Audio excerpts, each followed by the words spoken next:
Noong pong minsan, merong isang kwento tungkol sa isang lalaki na naglalakad sa tabi ng daan. Bigla-bigla may narinig po siyang boses. Sabi niya, "Stop! May mahuhulog na isang semento, hollow blocks." Nakinig naman po yung lalaki. Huminto. After 5 seconds, may nahulog nga pong bato. Bang! So nagpatuloy po yung lalaki sa paglalakad. At pagkatapos po ng ilang saglit, may narinig na naman po siyang boses. Sabi, "Stop! Merong aksidente. May sasakyan, nababangga." Huminto po yung lalaki at kamukha po nung sinabi ng boses, merong nga pong isang sasakyan nag-swerve at muntikan na siyang natamaan.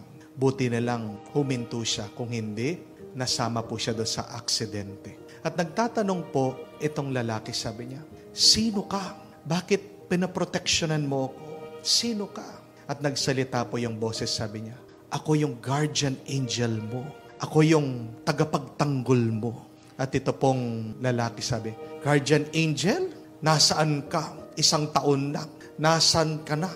Di sana kung nandun ka. Binigyan mo ako ng babala bago ko pinakasalan yung aking asawa," sabi. My dear friends, sometimes we ask that question to the Lord. "Lord, where are you in my suffering, in my pain? Panginoon, nasaan ka dito sa aking problema?" Tinatanong natin, "Panginoon, saan ka ngayon? Na kailangan ko ng pera. Baon na baon ako. Ilang business na ang aking pinut up, inumpisahan, palagi, nalulugi, hindi pa ako nakakabawi." Yung iba, tinatanong, "Panginoon, nasaan ka ngayon? Na meron akong sakit. Nasaan ka? Hindi ko na matiis itong aking nararamdaman sa aking pangangatawan.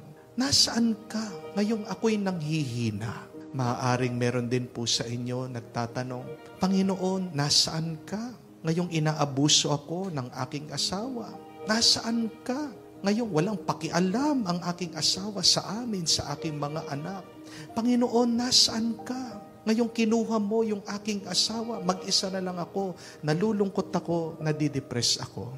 It is perfectly normal, my dear friends, when we try to find God in our problems, in our difficulties, in our pains and sufferings in life. But sometimes, we could not notice God in the times that we are happy, in the times that we do not have any problems, in the times of joy and peace.